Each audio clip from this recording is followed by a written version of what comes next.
Baik, selamat pagi semuanya.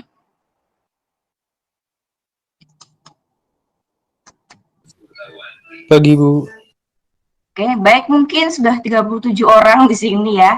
Mungkin saya bisa mulai kuliahnya. Mohon untuk menghidupkan kamera ya selama perkuliahan berlangsung. Saya sudah share di Google Drive ya. Silakan Anda persiapkan untuk tugas minggu kemarin. Saya berikan tugas pengantar sebentar ya kemarin ya. Semoga ada yang bisa sharing pada pagi hari ini. Saya harap dari kalian mungkin 2 atau 3 orang kita bisa sharing nanti. Selain juga saya akan memberikan materi pada pagi hari ini ya. Ada yang tanyakan mungkin terkait tugas yang kemarin sebelum saya mulai kuliahnya sambil menunggu teman-teman Anda. Baik, saya akan mulai kuliahnya ya. Kelihatan nggak ya Anda? Saya bisa tanggapi saya. Kelihatan Bu. Kelihatan Bu. Kasih ya. Hari ini itu pertemuan kedua. Ini kita belajar mengenai dasar kenapa ada yang namanya penelitian atau riset dalam bidang Anda, arsitektur. Biasanya riset ini yang paling susah. Ternyata seperti itu. Ternyata setelah kami mengkaji, ternyata melakukan penelitian, termasuk juga menulis itu paling susah buat seorang arsitek atau calon arsitek. Termasuk Anda mahasiswa arsitektur. Bahwa memang ternyata seorang lulusan arsitek itu juga perlu melakukan riset kecil-kecilan ya. Jadi Anda sekarang mungkin sedang dimasuk di PA berapa ini? PA 3 atau PA 2? Ya, mungkin itu pun sudah mulai pakai riset sebenarnya. Jadi Anda belajar untuk melihat standar, melihat teori, melihat mengenai konsep-konsep dalam perancangan. Nanti ketika Anda menyusun tugas akhir dari mata kuliah ini adalah Anda harus bisa bikin proposal. Nah itu makanya kemarin saya minta Anda untuk sudah punya 3 konsep yang Anda kira-kira akan sampaikan dalam mata kuliah ini. Bahkan mungkin bisa Anda lanjutkan di mata kuliah lain seperti PA atau seminar arsitektur. Bahkan mungkin sampai proposal tugas akhir. Itu harus mencari fakta, lihat di sebuah website atau sebuah tayangan atau sebuah seminar itu Anda harus tetap cantumkan sumbernya. Makanya sistematis, jelas, ya, faktual. Kalau Anda misalkan observasi, sumbernya apa? Saya observasi peneliti atau observasi mahasiswa. Anda harus mencari data atau fakta terkait dengan konsep atau isu yang mau Anda angkat dalam perancangan nanti. Gitu. Oke, ini ya, investigasi. Memang ya Anda kan harus ke lapangan, ya. Jadi tidak bisa Anda melihat sebuah fenomena atau isu itu dari cuma pemikiran. Kebanyakan yang lebih praktis, yang lebih bisa diterapkan perancangannya itu adalah yang sudah melalui investigasi atau melalui pengecekan di faktanya. Justifikasinya jelas karena sesuai dengan konsep dan prinsip-prinsip desain atau gagasan perancangan yang mau Anda tawarkan. Kemudian hubungan fakta. Anda baru tahu ternyata bagaimana kesulitan Anda, biasanya anak-anak arsitek adalah menghubungkan fakta-faktanya.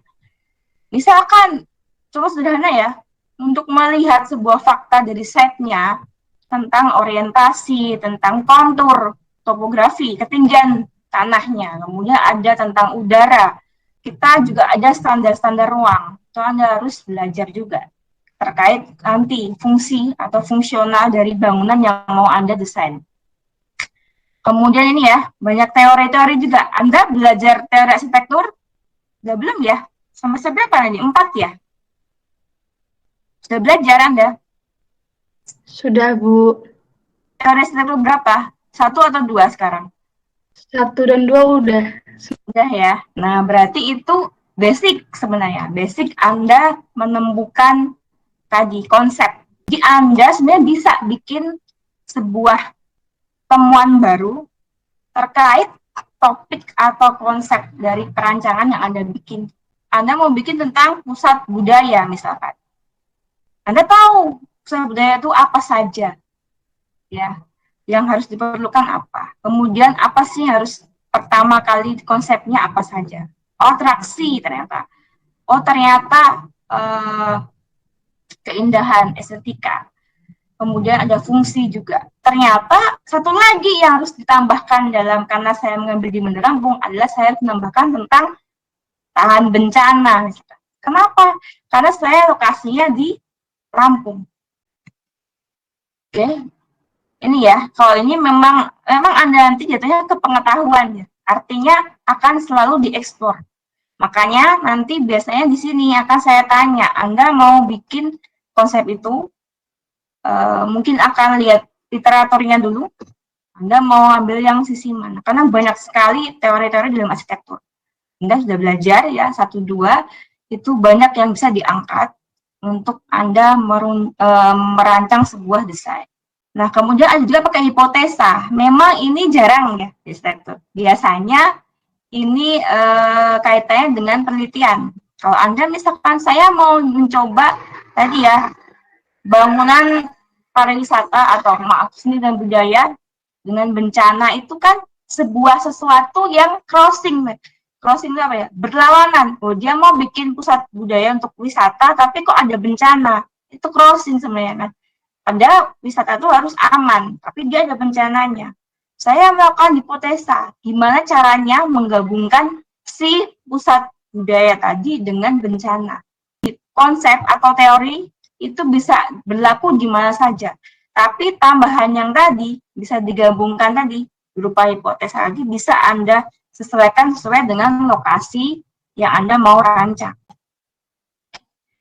Kemudian teori ini banyak sekali ya. Anda bisa baca buku tentang arsitektur apa saja, konsepnya tuh banyak sekali. Makanya nanti ketika mungkin di kuis atau di tugas pertama ya, nanti saya akan minta untuk Anda bikin tentang studi literatur. Anda teori nggak perlu banyak-banyak, tapi Anda bisa mensintesiskan, bisa menyimpulkan teori ini tuh ini, dari si ini, dari sini. Gitu ya, biar saya. Itu makanya PR sekali untuk Anda. Nanti mungkin saya akan ajarkan di sini juga ya, bagaimana cara mensintesisnya, bagaimana cara mensitasinya juga. Kemudian variabel biasanya di arsitektur data ya. Jadi Anda tahu saya mau bikin tadi ya, pusat seni dan budaya, datanya apa saja? Oh, saya butuh data karena wisata, data tentang pengunjung yang datang. Oh, saya butuh data tentang jumlah kebudayaan di Lampung itu apa saja. Oh, saya butuh berapa sih jumlah pusat seni dan budaya yang sudah ada tuh berapa. Karena apa? Itu jadi justifikasi dalam latar belakang. Fenomena ini juga Anda bisa dari observasi tadi. Anda kan ke lapangan, Anda melihat ya kejadiannya apa, kemudian ada kejadian apa, Anda menemukan apa. Banyak sekali metode, ya, metodologi penelitian namanya ya, untuk menemukan sebuah fakta. Itu mungkin nanti di pertemuan berikutnya. Nah ini temuannya, Anda bisa menghasilkan temuan, menghasilkan teori yang baru atau ilmu. Makanya kalau Anda lihat teori-teori selalu ada tahunnya, karena berkembang terus. Ya, berkembang terus. Karena belajar perkembangan arsitektur itu kan berkembang terus. Cara mendesain, kemudian fakta-fakta datanya berkembang terus, tergantung tadi apa yang sesuai dengan apa yang mau Anda bikin gitu. Kemudian ini ya sebentar. Nah ini banyak yang fakta dan teori. Ini yang tugas Anda nanti, menemukan data di lapangan dan teori yang mau dikerjakan tadi ya. Dari konsep yang Anda mau tawarkan. Disesuaikan sesuai dengan lokasinya, sesuai dengan konsepnya. Jadi macam-macam. Anda ini punya eksplorasi yang banyak sebenarnya mahasiswa itu. Dan ini terkait banyak desain untuk penelitian. Ada dari riset. Ini ada di teori satu kayaknya ya. tentang metode-metode untuk tadi penelitian atau jenis-jenisnya ya. Ada yang bisa sejarah, bisa kualitatif. Itu apa? Tadi Anda observasi, wawancara. Kalau sejarah tuh lebih ke ini ya, Anda belajar culture ya. Terutama Anda mengambil tentang vernakuler atau tradisional. Kemudian ada korelasi fakta. Tadi ya, ditemukan yang mana ketemunya. Ada eksperimen, hipotesa tadi ya. Kemudian ada simulasi, itu juga bisa. Model, jadi kayak lebih ke banyak standar yang harus dikeluarkan di teorinya. Argumentasi logis tadi ya, kaitannya sama dengan observasi tadi, temuan di lapangan. Tapi faktanya harus benar-benar. Ada case study. Case study ini bisa Anda mengambil satu konsep dari arsitektur tertentu, Anda terapkan di sini, atau dari kasus-kasus di lapangan. Ada yang kombinasi, ini yang paling sering ini ya. Jadi kombinasi antara observasi, antara teori tadi, antara studi kasus, ini bisa dikombinasikan beberapa jenis. Ini yang pertama, bisa eksplor banyak sekali dari observasi, jadi pengetahuan yang baru tadi itu untuk menambah fakta atau realitas di bidang arsitektur. Ini yang suka, karena Anda bikin metode sendiri sebenarnya. Jadi kalau saya melihat arsitektur itu dia punya metode sendiri untuk penelitian ya. Bisa kombinasi tadi, jadi tidak bisa hanya pakai satu, bisa banyak. Nah, tidak mampu merumuskan permasalahan latar belakang itu tidak nyambung dengan teori bab 2. Studi literatur nggak nyambung sama sekali ada. Yang tidak ada data tadi ya, data faktualnya tuh ada juga. Oke, ada pertanyaan sampai sini? Sebelum saya lanjutkan. Merujuk teori. Nah, atau konsepnya. Ini juga suka. Tapi ini jarang ya. Paling sering tadi ya, nggak bisa menemukan masalah. Akibatnya tadi nggak bisa menemukan teorinya. Kalau Anda masih ingat ini, itu memang nanti ya proses Anda untuk bisa belajar banyak tentang teori-teori ini ya. Saya belajar sih tentang ini ya, tentang Le Corbusier, tentang Sullivan, tentang Kosala-Kosali, itu banyak sekali yang Anda bisa explore ya. Ada Gaudi, ada kemarin sempat ikut kuliah Pak Fritz nggak ya kalian ya? Halo? Ikut, Bu. Ikut ya?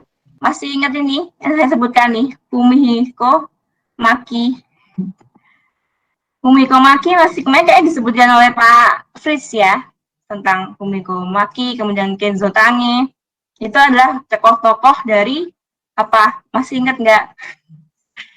Postmodern ya. Jadi postmodern tentang arsitektur banyak sekali membahasnya itu perubahan-perubahan. Tapi Anda belajar ini runtutan cara membuat sebuah penelitian, cara membuat sebuah perancangan. Itu yang kami pembelajaran kami untuk Anda, bekal Anda untuk nanti di kedepannya ya, baik itu mau tetap di arsitektur, tetap sebagai arsitek atau mungkin ke bidang lain pun, bidang yang mungkin tidak berkaitan dengan arsitek, itu akan ini yang harus Anda pelajari. Ini ya, ini kurang berani berkreasi. Ketika presentasi ditanyakan ini dari mana besarnya, itu kayak ragu-ragu, padahal dia, saya Anda meyakinkan, saya observasi kok. Tapi saya juga ngambil teori ini, tapi saya juga observasi ke lapangan, saya juga observasi ke kasus ini, Bu, ke ini. Jadi itu bisa dikombinasikan, tapi tadi ya harus benar-benar Anda sesuai yang Anda cari, karena kami bisa menilai Anda ini karyanya atau bahkan teorinya ini sebenarnya ngambilnya copy paste, atau Anda ini mungkin tidak mensitasi, tidak memparafrasekan, merubah, atau Anda ini hanya menuliskan saja copy dari mana, itu kan ketahuan. Saya mau bikin high-tech building, tapi coba high-techmu yang mana? Apakah dari prasarana atau utilitas atau dari apa? Ternyata dia dari segi materialnya mungkin.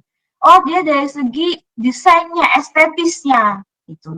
Karena beda-beda ya, konsepnya apa, yang ditekankan apa, nanti ke gambarnya akan berbeda gitu loh.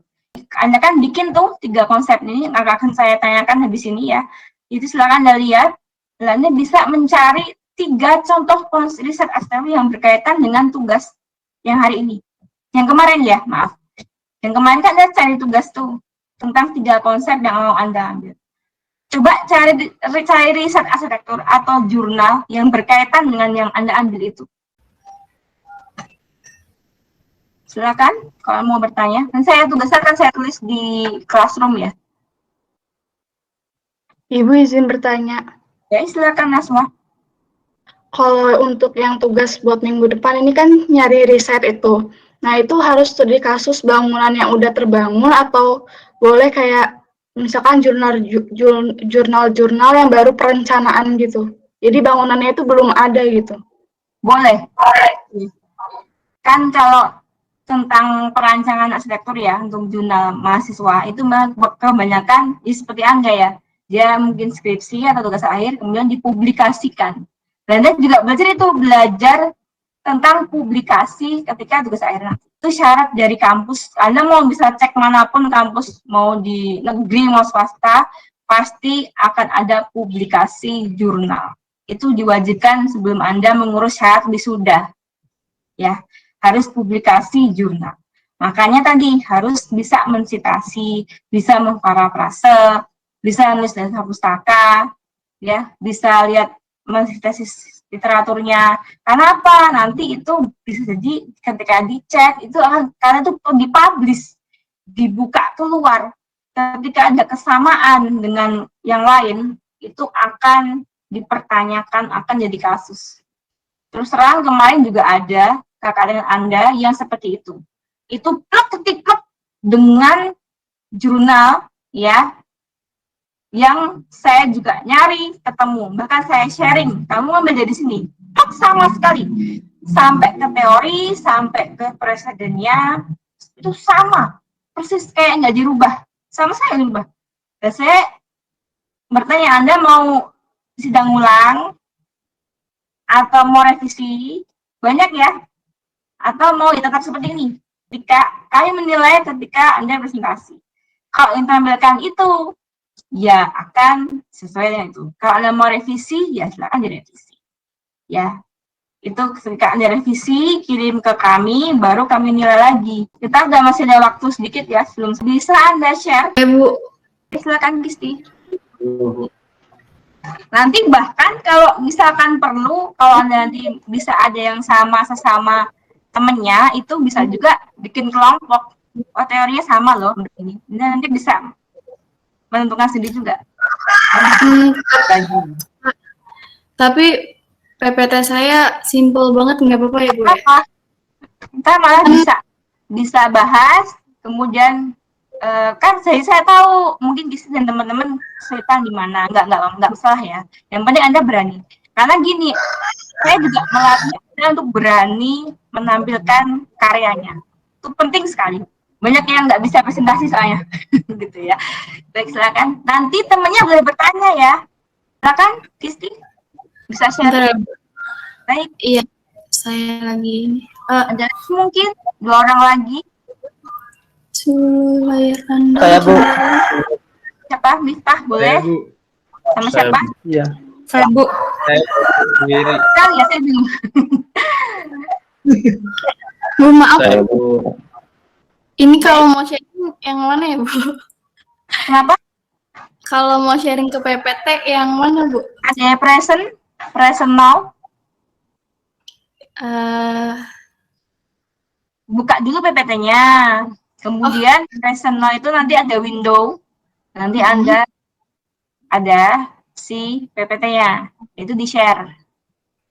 Keluar? Nggak kunci sih. Bentar Bu. Baik. Nggak apa-apa. Bagus ini. Tapi, green arsitektur dulu Bu. Baik.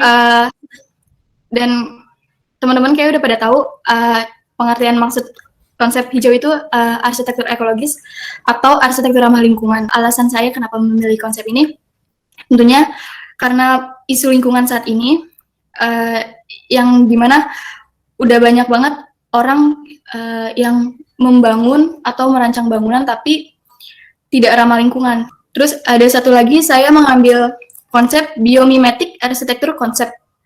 Konsep ini mengacu nggak cuma desain, tapi dari segi struktur maupun fungsi itu dia terinspirasi dari alam, yang benar-benar dari alam. Dan contohnya ini bangunan Eastgate Center di Zimbabwe yang didesain oleh Mick First. Jadi ini dia terinspirasi dari sarang rayap.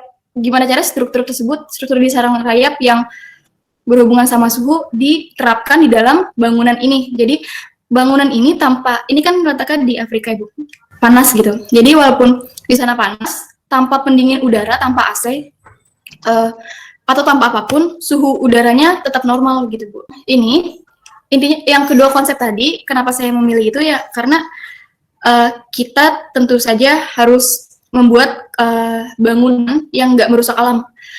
Lebih baik lagi kalau bangunan tersebut justru bisa melindungi alam itu sendiri, atau bisa sesuai dengan prinsip alam, yaitu zero waste ya. Jadi nggak banyak yang terbuang dan nggak merusak intinya.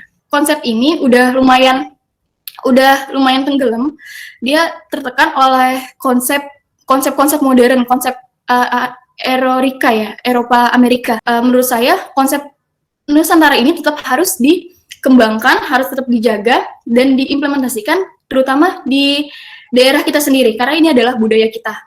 Kalau arsitektur Nusantara itu dia lebih ke bentuknya, strukturnya, benar-benar yang mengambil dari langgam-langgam budaya lokal. Konsep arsitektur Nusantara ini sebagai konsep asli dari budaya kita. Jadi biar nggak tenggelam. Intinya jangan malu sih. Harus dikembangkan supaya nggak hilang. Udah segitu, sekian dari presentasi saya. Oke, baik, Kristi. Bagus sekali ya. Sudah mulai bisa menguruskan. Ada plus dari temennya. Berarti. Baik, Kristi. Menarik ya. Anda bisa lihat temennya ya. Kita bisa belajar bareng. Udah bagus sekali ya. Tentang lebih ke environmental ya, dan juga ada cultural ya dari Kristi tadi, pandangan tentang paradigmanya sudah mengarah ke situ, udah bagus itu. Jadi Anda nanti akan ke arah situ ya, jadi bukan ke postmodern, bukan lebih ke environmental dan culture ya. Nah, biomimetic sendiri benar, seperti kata Kristi, tidak bisa semua diterapkan dalam bangunan. Saya juga mengalami kemarin membimbing juga, bahwa ternyata biomimetikmu tuh yang mana? Kalau dalam segi form, bentuk tadi ya, bangunan seperti rumah rayap, tentu akan susah sekali kita mengimplementasikan. Nanti malah Anda arahnya ke arsitektur organik mungkin, kayak Gaudi, yang mulai berleku-leku seperti alam gitu ya. Atau ternyata ngambil dari biomimetiknya dari segi filosofi bangunannya ya, tadi ya seperti kata sih tentang ruang penghawaan, tentang bukaan karena panas di Afrika. Oke, terima kasih Kristi ya. Mungkin kita lanjut ke siapa lagi nih? Ada satu lagi mungkin. Saya, Bu. Frans, boleh? Ya, Bu. Ya. So, siapa lagi yang mau? Kita butuh 2 lagi kayaknya. Ada Frans sama siapa? Pianola, boleh? Ya, Setelah itu. Baik, silakan Frans. Baik, Bu. Kira-kira udah terlihat ya? Ya. Ya, baik. Udah. Di sini ya, baik. Di sini saya punya 3 gagasan ide terkait bagaimana saya memikirkan tentang penulisan yang ingin saya tulis gitu loh. Pertama yang saya riset untuk menunjang kemajuan daerah di Lampung itu sendiri, itu ada klaster penginapan bunker untuk kondisi pesisir Lampung yang memang rawan bencana. Terus kedua ada material daur ulang dan kombinasi resin dan katalis. Lalu ketiga ini ada arsitektur pasca bencana dan perang. Di sini saya punya kata kunci istilahnya untuk nanti saya itu lebih banyak untuk menyinggung apa di sini. Pertama itu adalah Gunung Berapi, Krakatau, pesisir Lampung, dan Bandar Lampung itu sendiri, karena itu menjadi konsen dari saya untuk riset gitu loh. Jadi di sini saya sinopsis kecil aja terkait penulisan saya itu bahwa daerah pesisir itu cukup rawan di Lampung ini. memang karena lokasinya di Megatrust dan juga ada Gunung Krakatau dan anak Gunung Krakatau itu kan berbahaya ya. Nah, maka dari itu saya menyiasati untuk bagaimana supaya menyediakan tempat tinggal dalam bentuk perlindungan diri dari segala bencana seperti gempa bumi, terus tsunami, atau mungkin gunung berapi. Di sini saya mengambil contoh sebagai klaster penginapan bunker. Jadi dalam bunker itu ada mungkin mampu menampung sekitar 1 penduduk desa sekaligus dalam kapasitas tertentu. Nah, di sini saya melihat bahwa ini tuh perlu karena daerah-daerah seperti di pesisir Lampung pernah terjadi tsunami juga ya tahun 2018 dan itu dampaknya cukup bahaya. Lalu ini hanya sekedar ilustrasi bunker, saya belum mengembangkan sejauh ini yang lebih lanjut, tetapi saya punya beberapa contoh acuan nantinya untuk bisa melihat bahwa apa potensi daripada penulisan saya ini atau daftar pustaka yang mungkin saya akan gunakan sebagai acuan terbaik terkait dengan permasalahan serta apa yang mau saya buat gitu loh. Jadi apa sih sebenarnya yang dicari dari material komposit bahan resin dan katalis kalau kita temuin itu kan sampah ya. Nah, kalau dikelola mungkin sampah bakal terurai. Kalau saya tidak salah itu sekitar 10 hingga 20 tahun. Tetap akan menjadi berbahaya. Nah, maka dari itu saya kebetulan terinspirasi dari beberapa film terkait dengan pembuatan bagaimana sebuah bahan komposit seperti kertas itu bisa dijadikan sebagai bahan untuk yang cukup kuat untuk menahan sesuatu, bisa menjadi bahan material untuk bangunan itu sendiri. Itu tidak sekedar hanya dari film karena sudah ada yang membuktikan dari teori dari film tersebut bahwasanya ini tuh bisa loh diaplikasikan. Dari beberapa percobaan yang telah dicoba saya melihat bahwa ini itu ide bagus dan saya malah melihat ini adalah sebuah peluang baru. Ini kalau menurut saya teori baru dan belum pernah ada orang yang mengangkat teori tersebut. Maka dari itu saya tertarik untuk mulai mungkin mengadakan sedikit riset terkait dengan bagaimana ini tuh bisa diaplikasikan bahkan sampai ke tingkat bahan bangunan, menyinggung tentang suatu bangunan yang sudah dibangun itu berdiri di atas lempeng dan tentu pasti ada bencana gitu loh, baik dari alam atau kita sendiri yang membuat bencananya. Itu bisa jadi karena tsunami, gempa bumi, angin puting beliung, atau gunung berapi, atau mungkin dari kita perang atau perang nuklir atau segala macam. Itu kan berbahaya ya. Nah, bangunan ini tuh awalnya mungkin fungsinya sebagai A, tetapi bisa jadi aja setelah direstorasi atau dibentuk lagi atas hak kepemilikan dari seseorang atau orang atau lembaga atau kelompok, dia tiba-tiba bisa berubah fungsi. Mungkin kayak era kolonialisasi, bangunan-bangunan kolonial, itu ternyata pada zaman dulu itu bagus, megah, luar biasa gitu loh. Nah, tetapi kalau dibawa ke zaman sekarang, ternyata itu malah dianggap sebagai bangunan yang horor.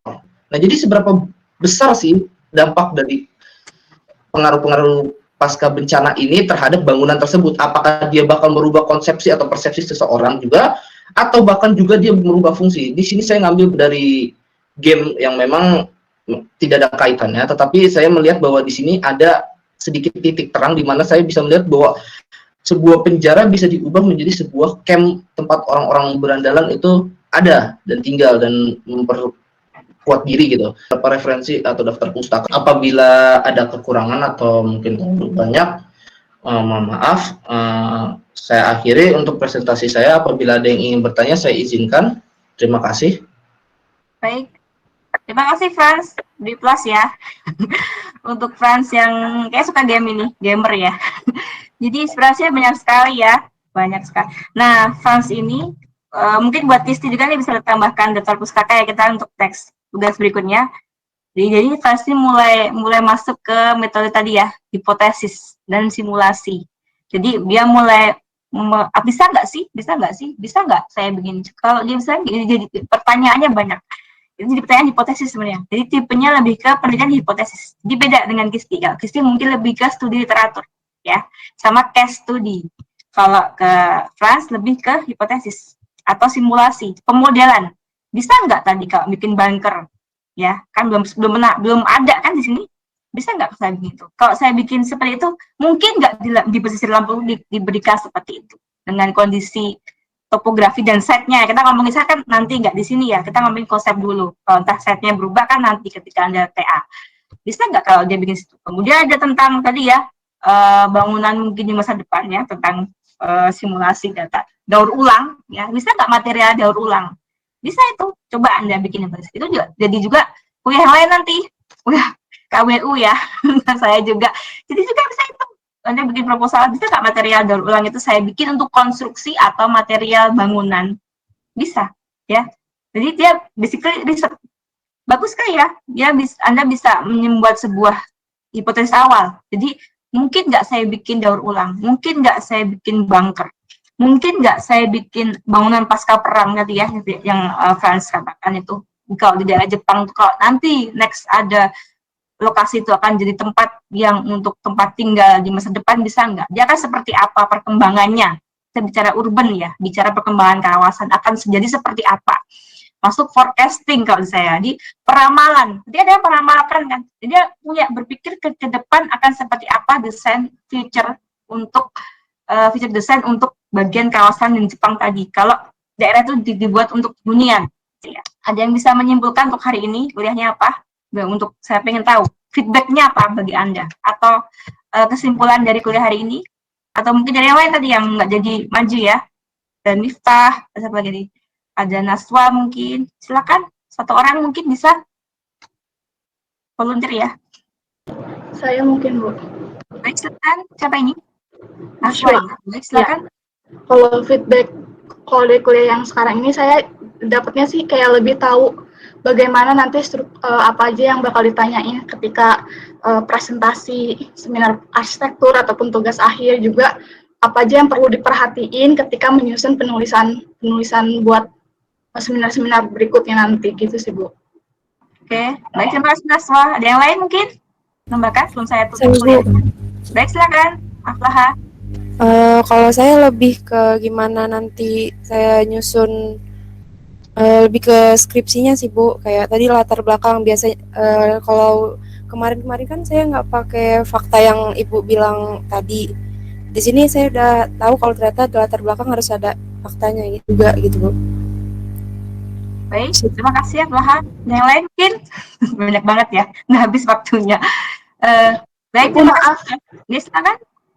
Izin bertanya, untuk absen hari ini bagaimana? Soalnya pas saya cek absennya itu sudah terisi gitu, padahal belum mengisi absen. Oh, belum mengisi ya? Mungkin saya udah keisi semua berarti ya absennya ya? Belum, Bu. Mungkin saya akan buka absensi ya, setelah ini selesai, silakan mengisi ya nanti ya. Baik, terima kasih. Saya cek di Classroom setelah ini ya, saya akan posting absensi yang baru. Kemudian silakan nanti isi absensinya. Kalau ada keluhan bisa WA saya ya, atau tulis di Classroom-nya, bisa di chat. Karena saya selalu, Anda boleh menuliskan di Classroom itu. Nah, mungkin setelah follow up lagi tugas berikutnya itu tadi mencari literatur ya. Nanti minggu depan mungkin masuk ke itu sampai mungkin saya akan langsung ke citasi ya. Cara mensitasi, cara menulis data pustaka, nanti situ akan saya praktekkan ya caranya. Jadi silakan nanti Anda perhatikan. Mungkin saya akan pakai Word atau pakai apa di aplikasinya. Terima kasih untuk feedbacknya. Baik, mungkin sampai sini waktunya ya. Maaf kalau berlebihan. Mungkin Anda bisa saya tutup langsung ya. Sampai ketemu lagi di minggu depan. Silakan Anda join ke kuliah selanjutnya ya. Terima kasih semuanya. Selamat pagi. Pagi, Bu. Terima kasih. Pagi, Bu. Terima kasih. Saya tutup ya. Baik, Bu.